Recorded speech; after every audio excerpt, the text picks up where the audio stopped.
Assalamualaikum, selamat pagi semua. Hari ini kita sambung pelajaran Al-Quran yang bertajuk Hafazan Al-Quran. Kita sambung pelajaran yang lalu.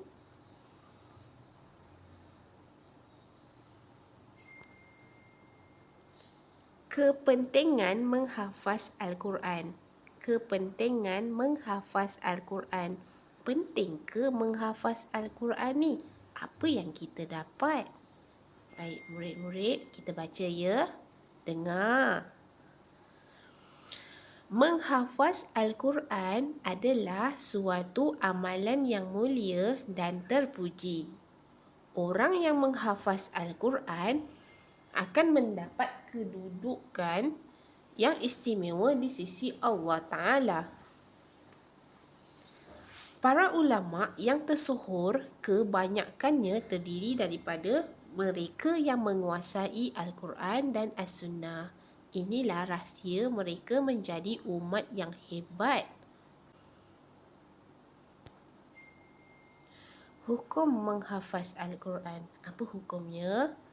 Menghafaz Al-Quran keseluruhannya tidak dihukumkan wajib fardu ain kepada setiap orang Islam.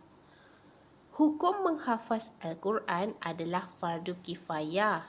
Ia dituntut yang bertujuan agar keaslian dan kesucian Al-Quran sentiasa terpelihara daripada hilang ayatnya, daripada tercicir ayatnya. Kalau ada tercicir ayat di dalam Al-Quran, orang yang menghafaz Al-Quran mereka akan perbetulkannya. Ia menjadi suatu keperluan kepada umat Islam untuk menghafaz Al-Quran ini sepanjang zaman. Setiap zaman daripada zaman Nabi SAW sehinggalah zaman sekarang ada orang yang menghafaz Al-Quran. InsyaAllah satu hari nanti cikgu doakan awak semua mungkin adalah salah seorang yang menghafaz Al-Quran. InsyaAllah.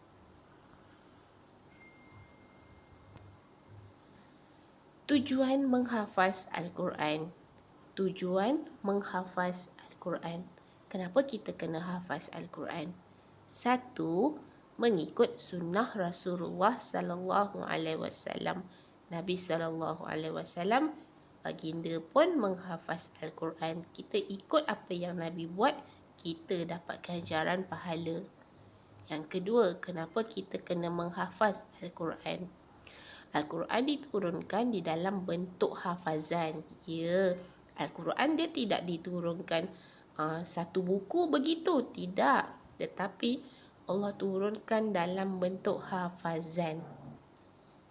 Hafazan tu Allah turunkan kepada malaikat Jibril. Malaikat Jibril turun ke bumi disampaikan kepada Nabi SAW melalui hafazan. Yang ketiga, tujuan menghafaz Al-Quran adalah sebagai kepentingan umat Islam keseluruhannya.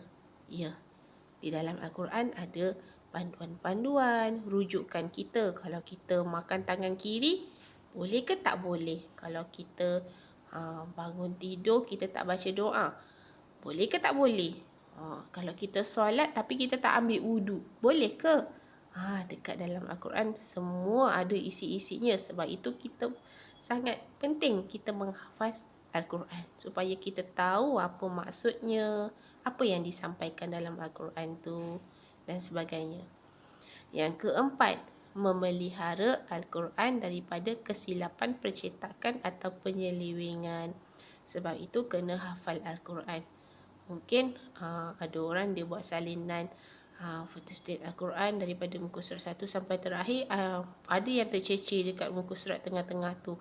Orang yang menghafaz Al-Quran, mereka boleh menegur orang yang mencetak Al-Quran tersebut, memberitahu bahawa ada muka surat yang tercecer, kena perbetulkan.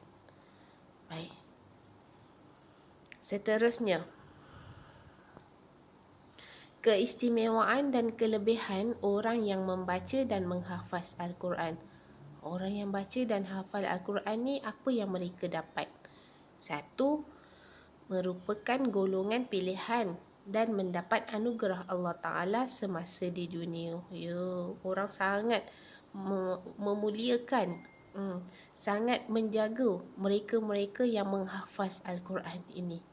Ya, kita boleh jadi macam mereka. Yang penting kita kena berusaha. Berusaha untuk apa? Buat macam mana? Berusahalah untuk menghafaz isi-isi dekat dalam Al-Quran.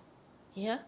Yang kedua, apa keistimewaannya lagi? Bila dekat akhirat nanti, kita akan mendapat kebaikan-kebaikan daripada ayat-ayat Al-Quran yang kita baca. Ingat, Al-Quran itulah ayat-ayatnya yang akan membantu kita dekat akhirat nanti. Baik, itu sahaja. Assalamualaikum warahmatullahi wabarakatuh.